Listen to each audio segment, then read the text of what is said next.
Block Gemara. We are up to Daf Yudches Amud Aleph. Just a very quick summary of what we did so far. We had a Mishnah where it said that Yesh Neder B'Toich Neder. You can have one Neder inside another Neder. And we gave an example by Nazir. That means you can have two layers of a Neder. So by Nazir, we gave an example that you said, I will be, he said, for example, that I will be a Nazir if I eat this bread. And then you said it again. I will be a Nazir that I eat this bread. And therefore we say that what are you committed to sins? You have to be a Nazir twice. You have to be a Nazir twice. And we discussed whether this, but on the other hand, a Shavua, if you make a vow that I will do something, and then you make a second vow that I will do something, the way the Gemara understands right now, the second vow has no place. The second vow doesn't exist anywhere, because where in the world, if somebody can mute themselves, where in the world is the second Shua going to fall on? Where is it going to be Chal? It has nobody to coincide with, so therefore it doesn't exist. That's how the Gemara understood it right now. But by Nazir, it does. Whether it also happens by Neder, if you make a Neder, this bread is forbidden to me, and then you say it again, this bread is forbidden to me. Whether by Neder do we say that one layer goes on top of the other layer is a big argument in the Rishonim, because on the one hand, the Mishnah gives only one example of a Nazir. Perhaps it's only limited to Nazir, but on bread, once you made a piece of bread forbidden, how can you make the same bread forbidden the second time? So just like a Shvuah, you can't do double, nor can you double up on a Neder. And others disagree, and they say that once you have the example of Nazir, the same thing applies to a Neder. And the argument probably hinges on how to understand what a Nazir is. Because remember, a Neder is the bread is forbidden to me, and a Shvuah is that I cannot eat the bread. Where does a Nazir fit in? So some argue that a Nazir is like a Shvuah. I will not drink wine. I will not go to a cemetery. I will not cut my hair. So it's like a Shvuah. And therefore, just like a Shvuah, and a Nazir is different than a Neder. Nazir, we're going to have a special pasuk, Nazir lahazir, a special pasuk to tell you that, that it can come on, you can have one Nazir on top of another Nazir. So you cannot compare Neder to Nazir, because Neder is very different than Nazir. Nazir is on the person, and Neder is on the object. Others disagree. They say that a Nazir and Neder are exactly the same thing. And by a Nazir, when you say that you're a Nazir, you're not going to drink wine, what you're saying is that my body or my mouth is forbidden to drink wine. So you made an Isser on yourself. So you are the Chefza, you are the actual object. There's another discussion here whether you can make a Neder after you made a Shavua. So you made a Shavua and you said, I will eat bread. And then you made a Neder that this bread is forbidden to me. Does that Neder have any place at all? So the Rishonim say it does, because the Shavua devolves on me, that I won't eat the bread, or I will eat the bread. The Neder devolves on the bread itself. And there was no previous or prior Isser on the bread. So therefore, the bread now becomes us. So you can make a Neder on top of a Shvuah. But there's an argument if you can do the reverse. Can you make a Shvuah on top of a Neder? In other words, you made a Neder that this bread is forbidden to me. Can I now make a Shvuah and say that I won't eat that bread? Some say yes, same logic. Neder, the Isser is limited to the bread, and the Shvuah, it devolves on me. There was no Isser on me prior to that. However, the Ran and others disagree. They say that a Neder is different than a Shvuah in that, in another sense, a Shvuah is limited only to myself. I will not eat bread. A Neder, we say that the bread becomes forbidden to me, the Chefza. But once the bread is forbidden to me, what happens if I eat that bread? I committed an Avera. The Torah says, Lo yachel devarei, don't breach your words. That Avera devolves on the person himself. So every Neder starts out being forbidden on the Chefza, but then from the Chefza it moves to the person.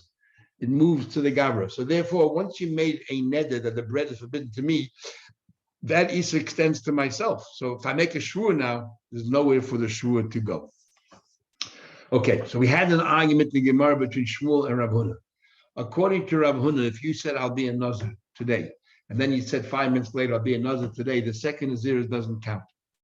Where is it going to fall? So he says, Pshat in our Mishnah is, you said, I will be a Nazir today, and then you said, I'll be a Nazir starting tomorrow. So 29 days out of the 30 overlap.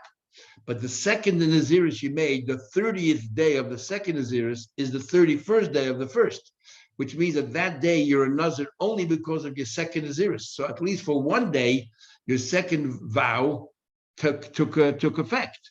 And once it took effect for one day expands to 30 days. That's Rav Huna. Shmuel disagrees. He says that it's talking about you made a Nazir twice.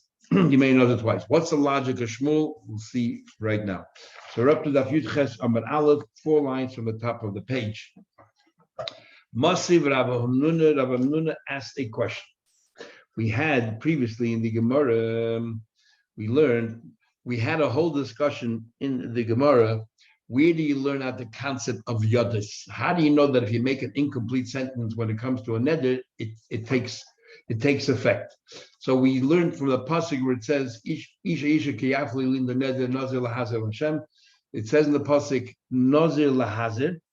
So we say that nazir lahazer is extra teacher that even if you didn't say complete nazir, but even part, and then we compare neder to nazir.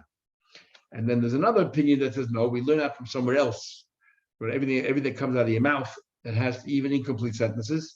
What do we use the pasuk nazir lahazer? The fact that it's redundant is to teach you that if you said you become a nazir, and then 5 minutes later you said again, I'll become a nazir, you become a nazir. Both naziras take effect.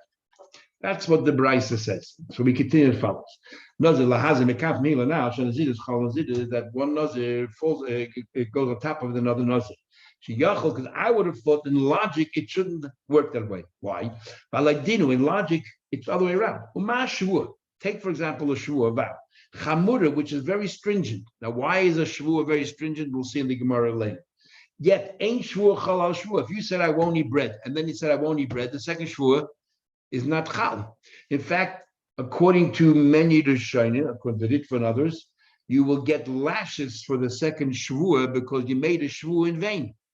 The third commandment is L'sisa Shem Hashem L'kecha L'shavi. You're not allowed to swear in Hashem's name in vain.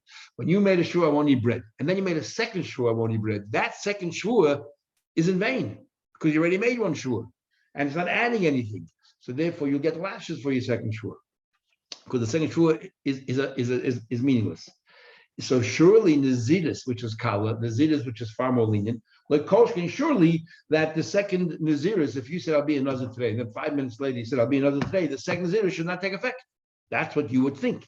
Therefore, we have a special pasuk Nazir lehazir. It says it twice. The count from here going out. Shanazidus chola al Nazidus.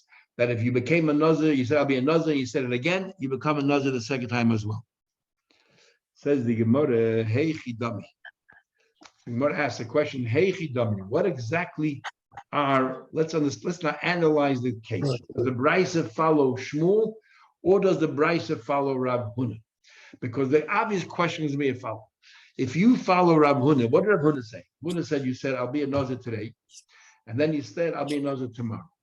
And the reason why the second Naziris is effective, because there's one day in that second group of 30 days that is on its own. And you will be a Nazir. And once you're a Nazir for one day, you become 30 days. That's pure logic. Why in the world would I need a pasuk Nazir lahazer to tell you that? Why would you think otherwise? But if you follow Shmuel, it makes sense. Shmuel says, I'll be a Nazir today. And then 5 minutes later, he said, I'll be a Nazir today. The second Nazir doesn't add anything. So because the second Nazir doesn't add anything, we would have thought it shouldn't be effective. And that is why we have a pasuk Nazir lahazer. So the Gemara is going to use it to support Shmuel and try to repudiate Rav Huna. Says the Gemara, hey, what's the case? I'll be a Nazir tomorrow. For that, you need a pasuk. It's logic. Elalav must be talking about the Amar. He said, Hareini Nazir Hayim. I'll be a Nazir today. And then he said again, like Shmuel, Hareini Nazir Hayim. I'll be a Nazir today. And logic says it doesn't work by Shmuel. You can't have a double up. So too by Nazir, you shouldn't have a double up. Especially Shmuel is so stringent, and yet the second Shmuel is meaningless. So therefore, we need a pasuk. Nazir lahazer, turning Nazidus, chal Nazidus. It does work. It is effective because of the pasuk, exactly like Shmuel said. Says Gemara, no. Just like we learned yesterday on top of the page, that there is an example where Rav Huna agrees that the second Naziris is effective. If you said, I take upon myself two Nazirisin, because you said two Nazirisin, there's no one Nazir that takes priority over the other one. So therefore, they both will become effective, and you have to sit two lots of 30 days of Nazir. And therefore, that's the case here. We would have thought, even though you said two Naziris, and how can they both be effective? It can only be one and one. And the pasuk says Nazir lahazir that it is effective. But it's talking about where you said both of them at the same time. Accepted upon yourself two Naziris in one go. So now the Gemara digresses for a minute. You say we would have that shvua. We would have thought the logic of shvua is stricter than a neder, and the law is he can't double up surely by nazir. Why is shvua stricter than neder? Is it because you'll tell me you found a certain stringency by shvua like we had in the previous mishnahs? We also have in the previous mishnah there's a stringency neder over shvua. They're really more or less on par. Each one has a stringency the other one has. For example, shvua. If I say I won't sleep. Sleep is not tangible, but the shvua, since if it devolves on me and I'm here, it's valid. A neder, if you say that sleep is forbidden to me, is meaningless because the sleep is not tangible. So that's a stringency that you have a shvua that you don't have by neder. But yet we have another din that if you make a neder that sukkahs are forbidden to me, even though there's a mitzvah sitting in a sukkah, you don't sit in the sukkah. But if I make a shvua, I won't sit in the sukkah, it's meaningless because we already swore at Har Sinai that we will sit in the sukkah. If so, there's no stringency one over the other. So what do you mean that shvua is stricter than another? That's the most question. What do you mean stricter? If is it because what? Because shvua can coincide with something which is not tangible. Then I find you stringency by neder. She can hold al mitzvah kedashus. By a mitzvah, you can make a neder like a reshus. There's a big argument when we looked at the Chesam and Aleph that it's a good thing to make Nedarim to do mitzvahs. We said they're menayin shenish boyim l'kayim is a mitzvah. How do you know you make a shua to make a mitzvah and so on? That's a good thing. And there's a big argument, and because it said nishbati v'kayim, David HaMelech said I made a shua and I'll fulfill it, and so on. There's a big argument if that neder actually means anything, or is it just plain going through the motions, but the neder itself means nothing. No, you made a shua that I will do a mitzvah it's takachal because this is going to affect you that you'll be more careful with a mitzvah. Or the others say, really, it's not chal at all, unless you make a shvur to do a mitzvah. Shvur is definitely not chal at all, but it's still a good thing to say it, and it won't be considered you're making a shvur in vain because by saying it, maybe it'll motivate you to do the mitzvah. Anyway, getting back here. So, what is the chum of shvur over neder? You know why? Because we have words by shvur, we don't find practically any other mitzvah. It says, Hashem says, Ki lo yenake. Hashem will not forgive someone who swears in vain. And even though it's talking about swearing in vain, but even those who hold that you will not get, let's say, lashes for that doubling up of the shvur, but still, shvur is something you have to treat very carefully.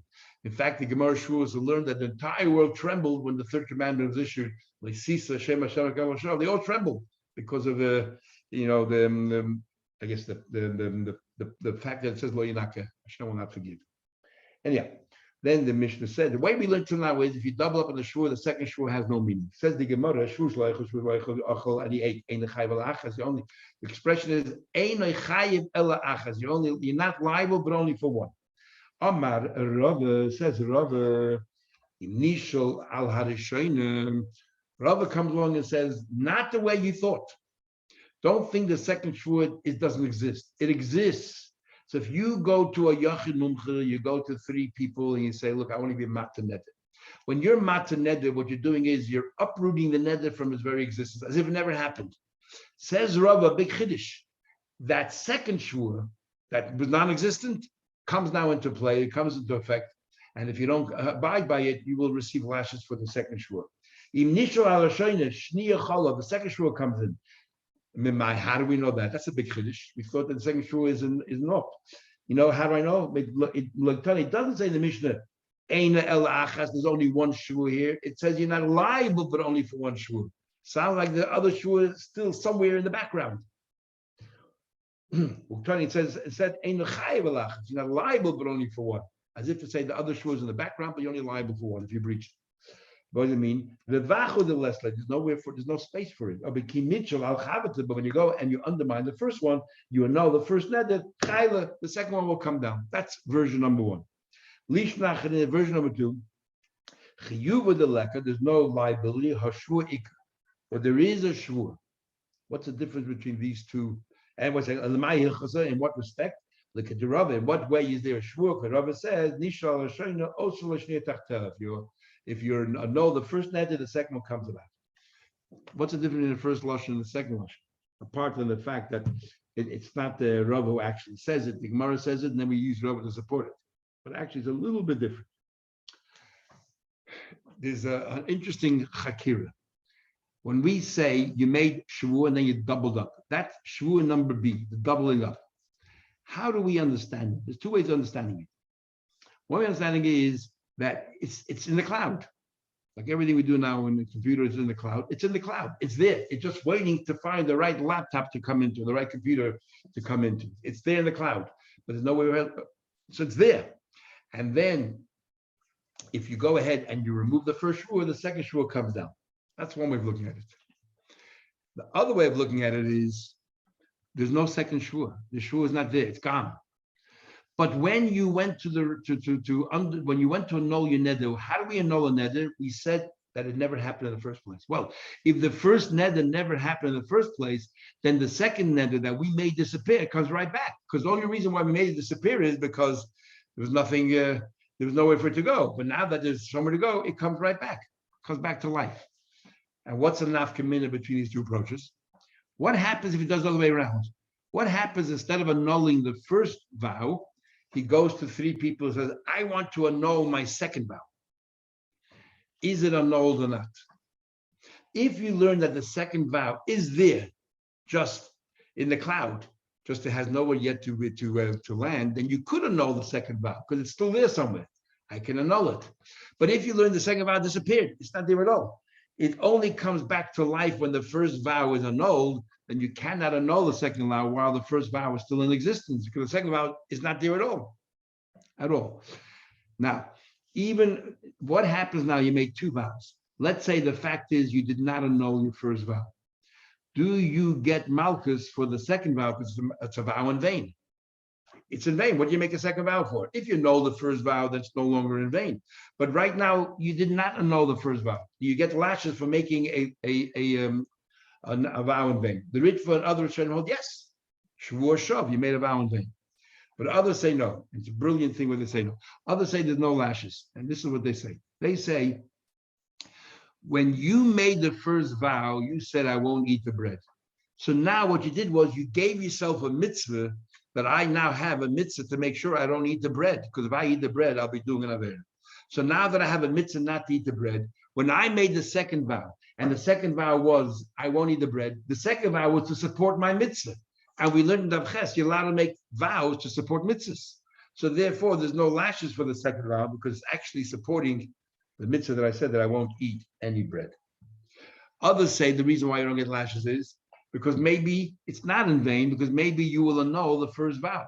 And even though you didn't do it all the time, we don't know, you might annul the first vow. And therefore, how can we give you lashes when it's called a hasra suffix? We don't know if it will ever turn into an aved or not. We don't know if it's in vain. It might not be in vain. If you know the first one, it's no longer in vain. And therefore, you don't get lashes. Anyway, let's continue more. So anyway, I'll bring you a proof. It says, Misha Nodar Stein Naziris. If somebody, we already had it before.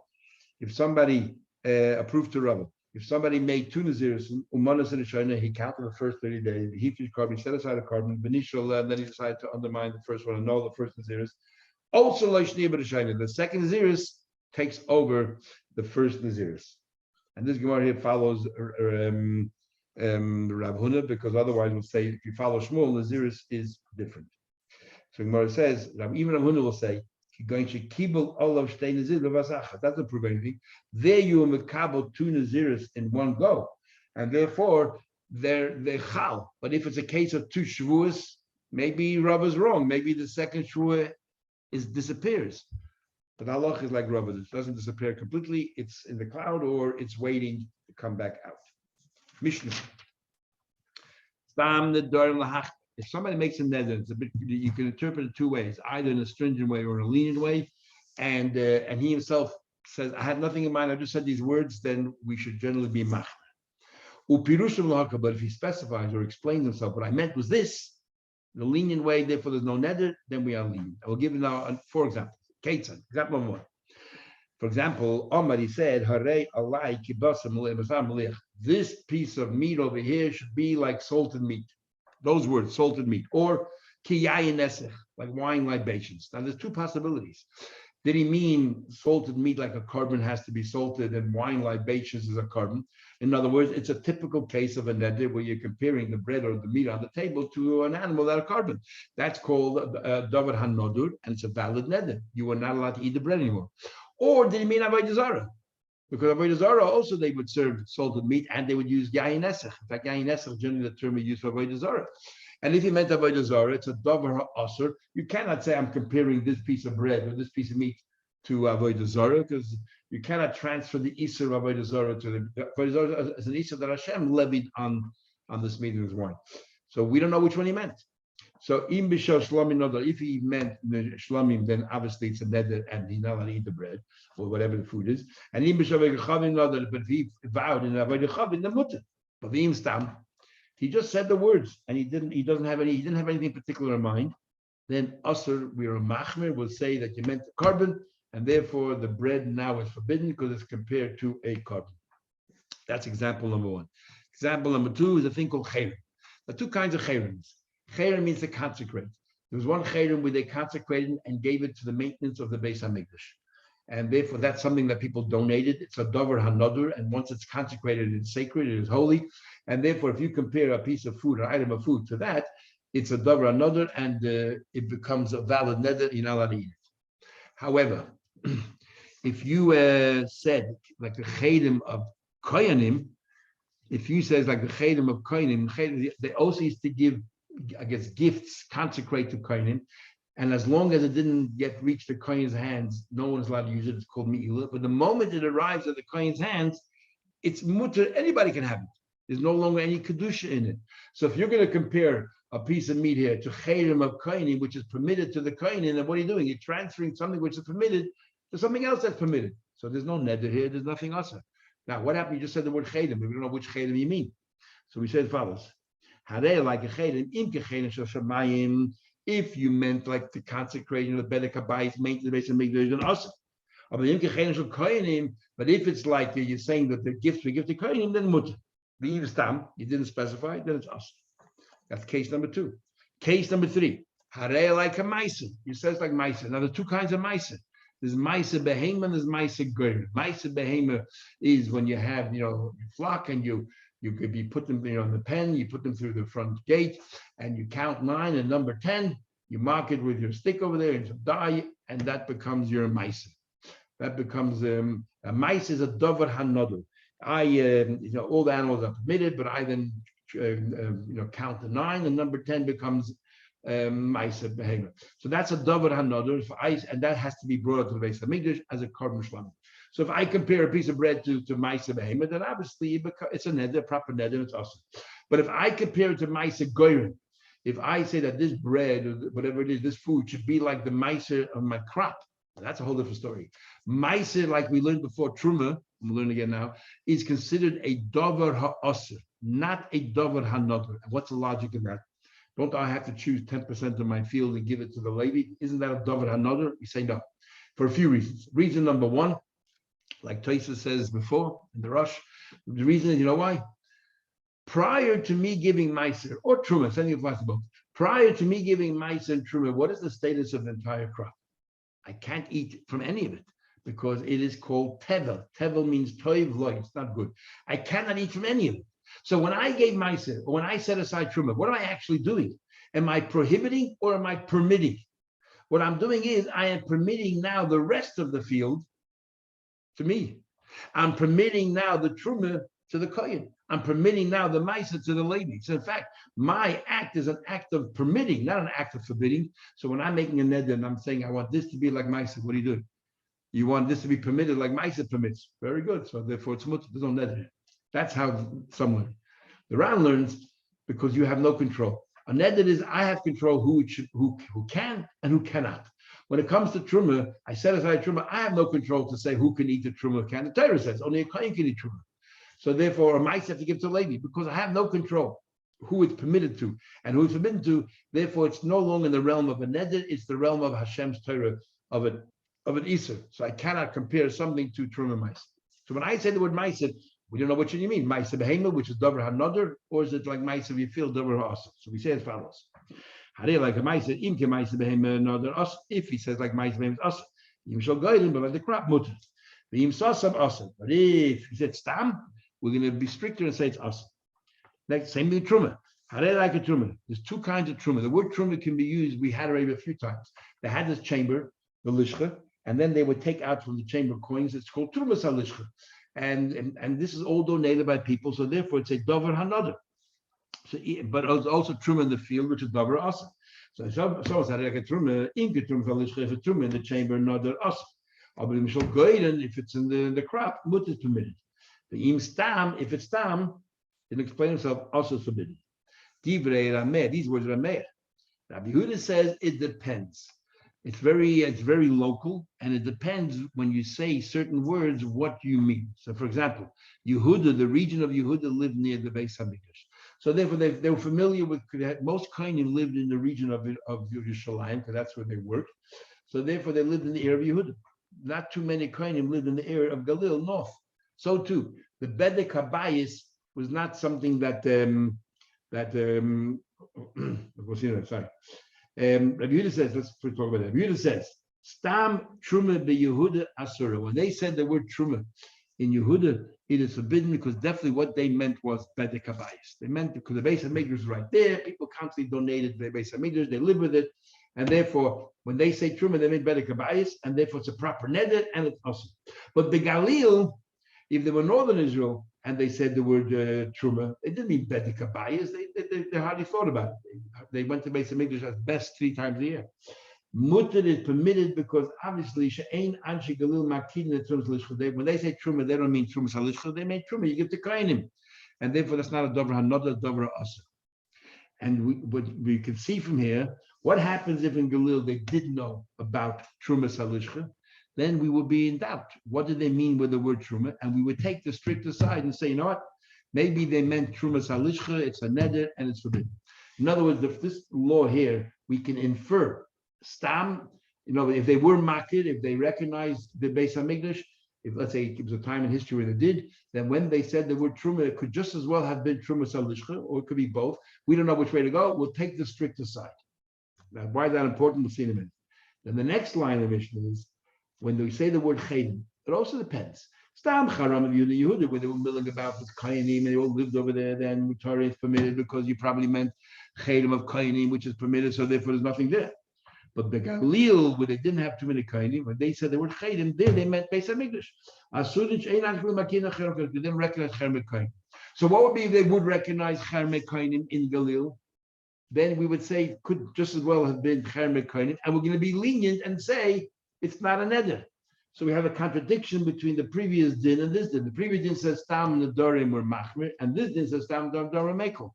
And that's a question the Gemara is going to ask later, and we're going to answer. There's 2 different tanoim saying this. Okay, the Gemara. Our Mishnah said stam nedarim machmir, and that's a question. But not another Mishnah is something that if you don't know if a person was a nazir or not, you make it. For example, different. The Shane give a different example. One example is a person's walking by and you say, oh, if that person's a nazir, because maybe he had long hair, if that person's a nazir, I will be a nazir as well. And then suddenly that person disappeared, and you have no idea was that person a nazir or not. What happens? Do I have to be a nazir? So something naziris lahakam. You are lenient. When our Mishnah says something in the Nedarim machmer, what's going on here? So obviously it's an argument between who and who. Says the Gemara, there comes along first and says, I'll tell you, very simple. Loi kash is not a problem. Ha Rabbi Lazar, ha Rabbanan.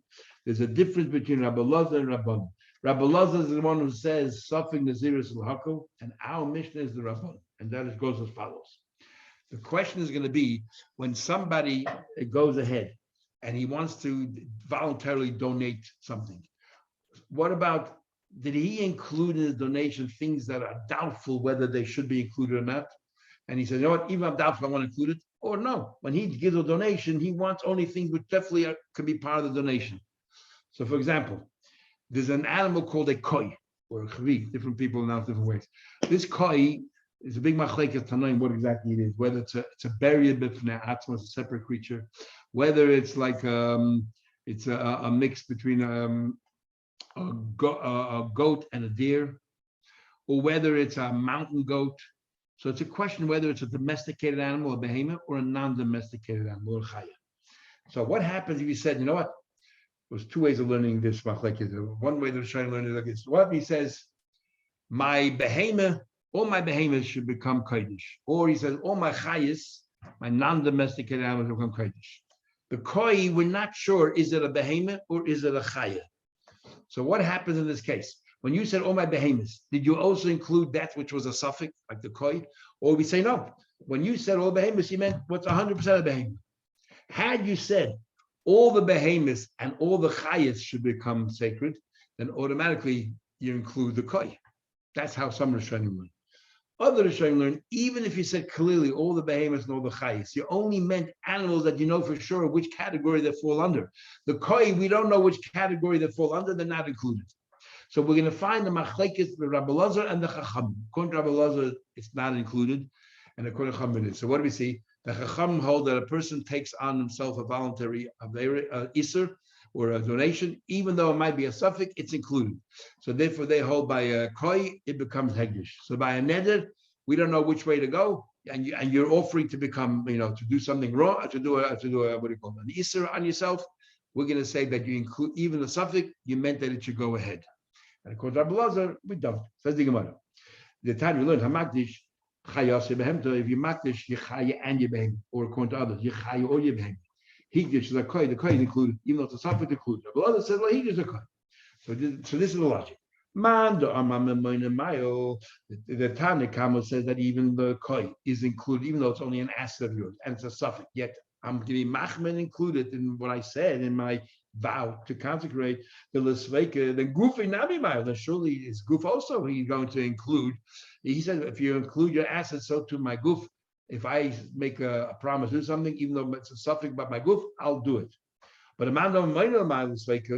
the one who said Rabbi Lazar that look, if you included, if you make a neder to consecrate your behemoths, the koi because of the suffix is not included, then Gufin Koshkin, surely your body is not included in the suffix. Abai said to him, this is not the Abai that we have throughout Shas, because Abai throughout Shas never spoke to Rav Zera.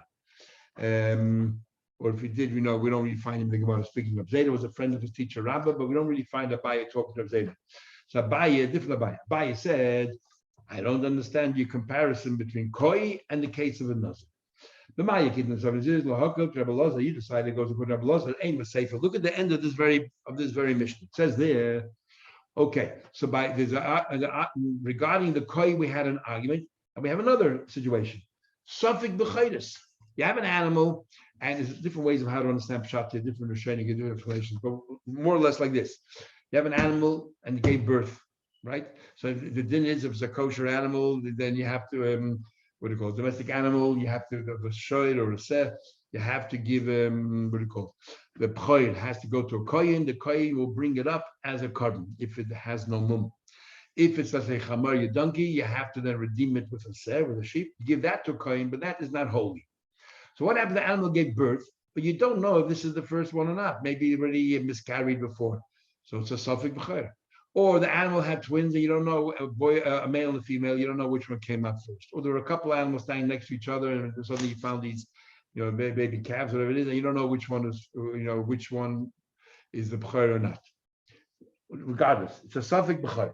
Now the kohen comes to the front door and says, "Oh, I'm collecting the b'choros."